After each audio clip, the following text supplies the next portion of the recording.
I had to do some initial research on how the Instacart batch transcript actually works.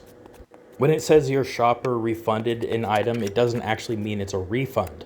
It just means that the item has been removed from the order total, which I'll admit is a very bad customer experience because the terminology is very confusing. And if you're actively watching the transaction happen as a customer and are uninformed about how the process works, I could see where you jump to conclusions. This batch transcript history to me is like looking at devlogs, where it records any action made in the app, but doesn't seem to have any cohesive reasoning.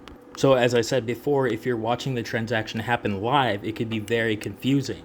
And after further reviewing this, it's become obvious to me that she was screenshotting the transaction as it was happening and making assumptions instead of waiting until the final product. Which I understand as a parent, if you need these things, you're going to be watching it pretty closely. But that doesn't excuse the fact that she used this information after to support the narrative that she's being stolen from. I also think that the expectation on the shopper to go out of her way to find all the items for the customer. Another thing I find interesting about this interaction is she's focused on everything Mikayla's doing wrong because that's all she has to focus on. But Mikayla probably has multiple orders and other things going on. So of course the customer has the privilege on focusing on every detail of the transaction, while the shopper does not. In her video, she also references a $200 charge, which is actually reflected in the screenshot that she provides. It says that your card has been temporarily authorized for $229. You should see the hold removed within 7 business days.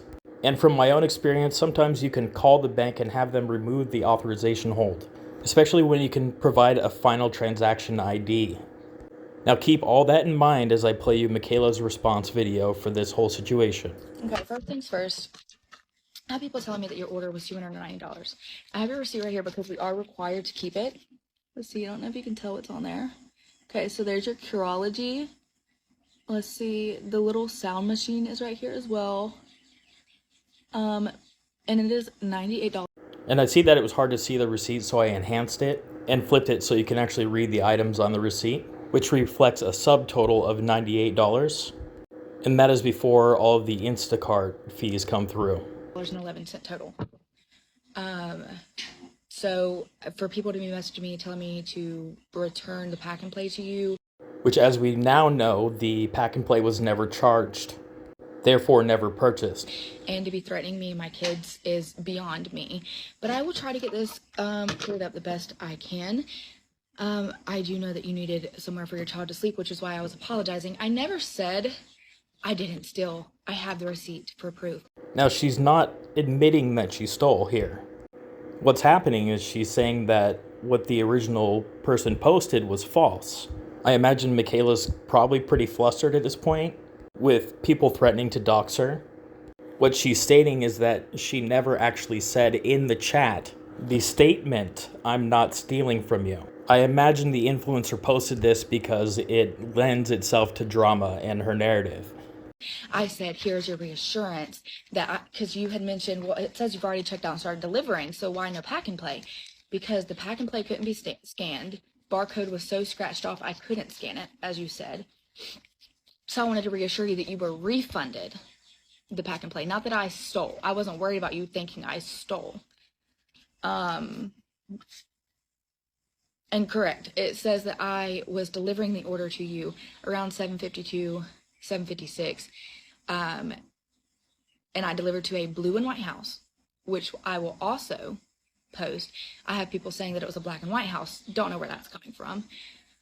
And I also contacted Instacart yesterday when you had said, where's the order? It was delivered to the house that their GPS had taken me to.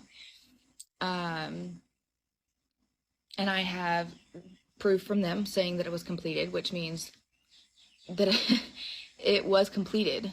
I didn't keep the order. And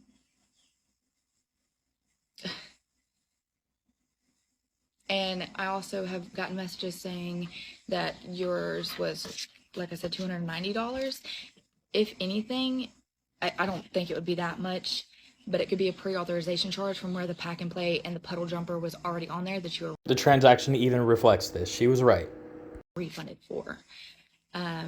but I am waiting the transcripts from Instacart for, proof of everything, and I will come back. But to be having people messaging my family and myself with threats. I do want to clarify again, this is not okay. This is not okay behavior.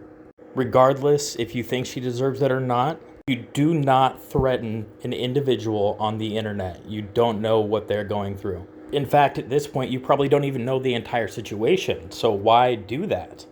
Let's try to be good humans, people.